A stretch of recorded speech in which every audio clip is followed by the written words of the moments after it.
Seems that half of the Republicans walked out on our opening statements. You want work requirements and you can't even show up for work. It's the uncertainty that this administration is giving to the people back home, the people who are struggling to keep up. I'm just asking, do you believe that Harvey Milk is a veteran who deserves his country's thanks? Yes or no? This veteran was forced to resign from the Navy. I'm talking about Harvey Milk. You see, as a kid, all I wanted to be was the weatherman on TV. I learned that I could have gone into the Army or the Navy to learn meteorology, but someone like me wasn't allowed. They didn't want someone like me, Mr. Secretary. There wasn't anything that I could do to change myself. Eric Sorensen just ended Pete Hegseth's career with one brutal revelation that the Navy's salute apparently comes with a fine print. No gays allowed. I learned that I could have gone into the Army or the Navy to learn meteorology, but someone like me wasn't allowed. Coming from a man who was barred from serving solely because of who he is, the hypocrisy hit like a grenade in the hearing room. In seconds, Sorensen ripped off the mask, exposing a system that preaches honor but practices exclusion. From Illinois, Mr. Sorensen. Thank you very much, Mr. Chairman, and thank you to the Secretary, to the General, for joining us today. Mr. Secretary, I'm hopeful that we can come to an agreement that we need both sides of the chambers working together for the betterment of the military. Do you believe that bipartisanship is essential to the mission of our armed forces? Yes or no? Eric Sorensen sat across from Defense Secretary Pete Hegseth and opened with what should have been the easiest question of the day. Does every veteran deserve their country's thanks? It wasn't a budget question. It wasn't about weapons systems. It was about something far more basic: respect. I think bipartisanship can be a wonderful thing. But instead of a quick, clear yes, the exchange took a turn that no one in the room expected. Suddenly, the name Harvey Milk, Korean War veteran, later a trailblazing gay rights leader, was on the table. What should have been a moment of unity became a political minefield, a snapshot of how even the simplest acknowledgments have become tangled in America's culture wars. Because I didn't come to Congress with political baggage. I was called here because, I believe, and my constituents believe, that we need impartial, bipartisan people to find solutions to complex problems. But today, this nation is being pushed and pulled in so many different directions. I had a constituent this weekend that said, Eric, I don't even know what to believe anymore. So I'm hoping you can shoot straight from the hip with me. We're almost done. Do you have a targeted number of reductions in civilian personnel in our armed forces? Sorensen wasn't just trying to score points. That's not who he is. The Illinois congressman didn't come to Washington with years of partisan grudges. He's known for being blunt, for avoiding the polished political theater that fills so many hearings. His focus has always been on solving problems in a country that feels more divided than it has in decades. That have strived in their entire life. These are former retired members of the military working as civilians back home. What do we say to them? And I'm going to be honest with you. I learned a lot about military service from both of my grandpas who served and fought in World War II. My grandpa Sorensen was a proud Navy photographer. I have his photos. They're framed above my desk here on Capitol Hill. To make his point hit harder, he pulled from his own family history. Both of his grandfathers served in World War II. One was a proud Navy photographer, and Sorensen still keeps his photos framed above his desk in Congress. So when he asked Hegseth that question, it came from a place of personal conviction, and that's what made the hesitation in the response all the more jarring. I learned to be proud of him. And from him, I learned how to become proud of veterans. As he told this story, he made it clear.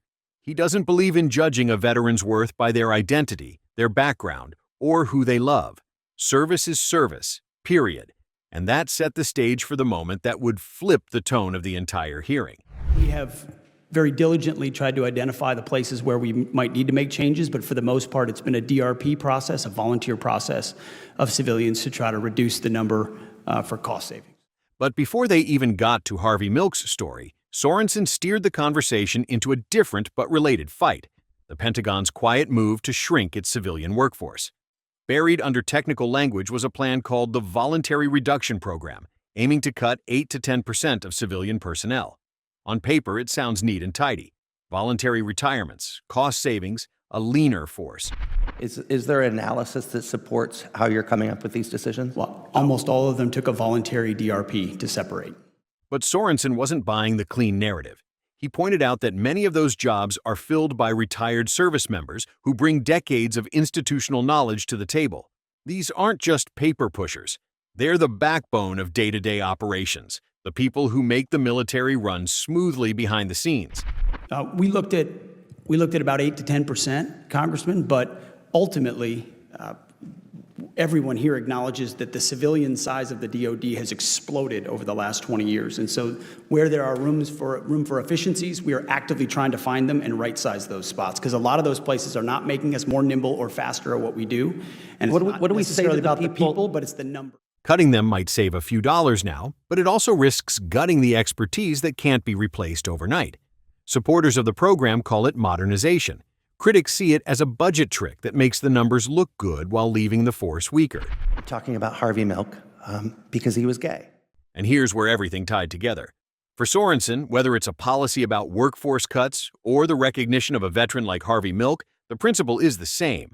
Are we valuing the people who've already given so much to serve? Are we protecting their place, their expertise, and their dignity? Or are we treating them like they're disposable when they no longer fit a certain mold?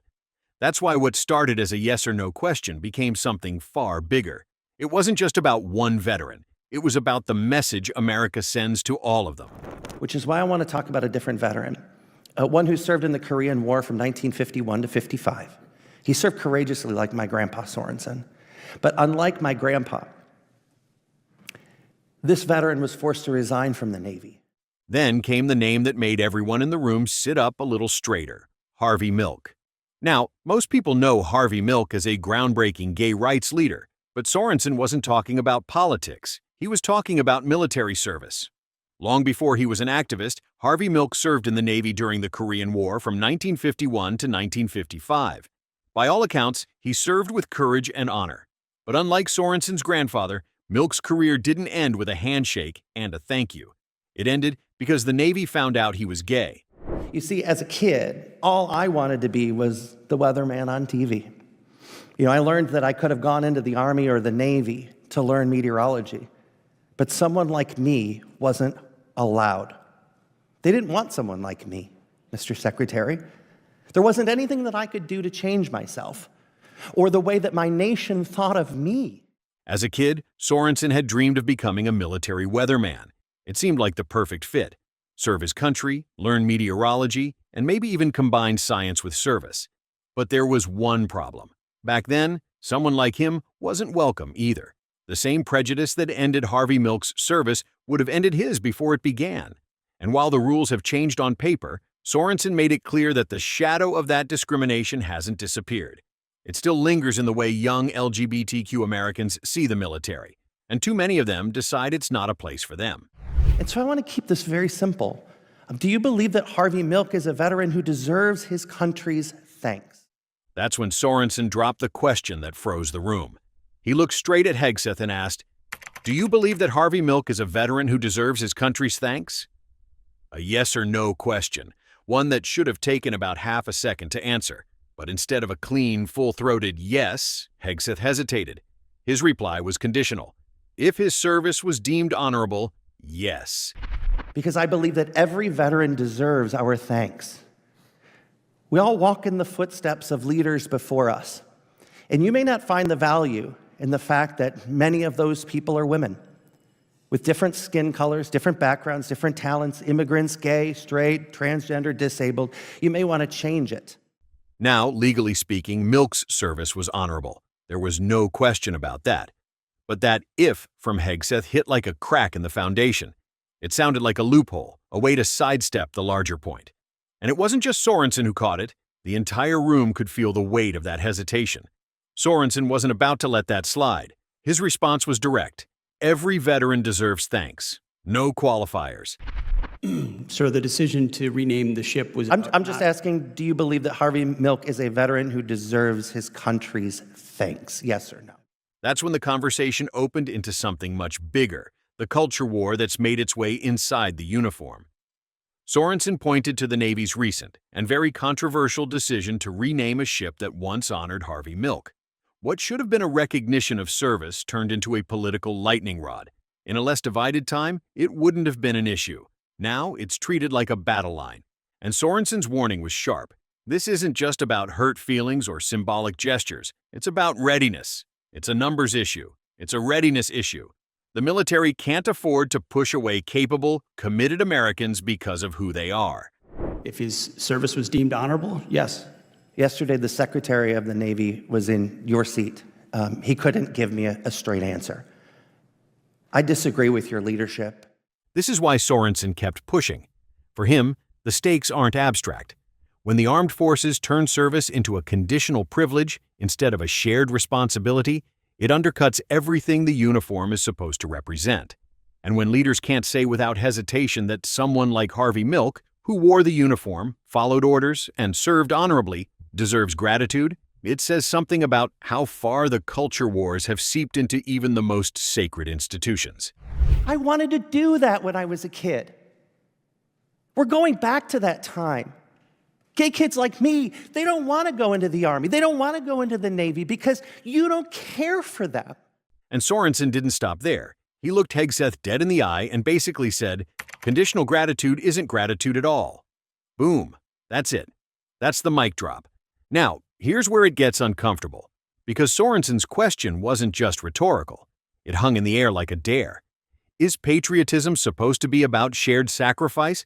Or is it a filtered club where only certain stories count as real service? My grandpa taught me never to judge the value of a veteran's service. And I hope, Mr. Secretary, you learn to do the same in your capacity. Sorensen's closing words weren't just an argument. They were an appeal. And if you were paying attention, a warning. If honorable service isn't enough to guarantee a simple thank you, what's the point of all those flag-waving speeches every election season? Well, first of all, we need to make sure that an extreme judiciary isn't the legislative body of our government. The risk here is huge. We start turning veteran into a partisan label, as if someone's years in uniform mean more or less depending on how their life fits a political narrative.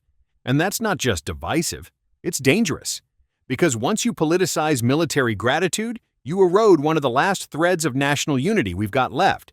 If you found this as explosive, hit that subscribe button so you don't miss the next revelation shaking America's core.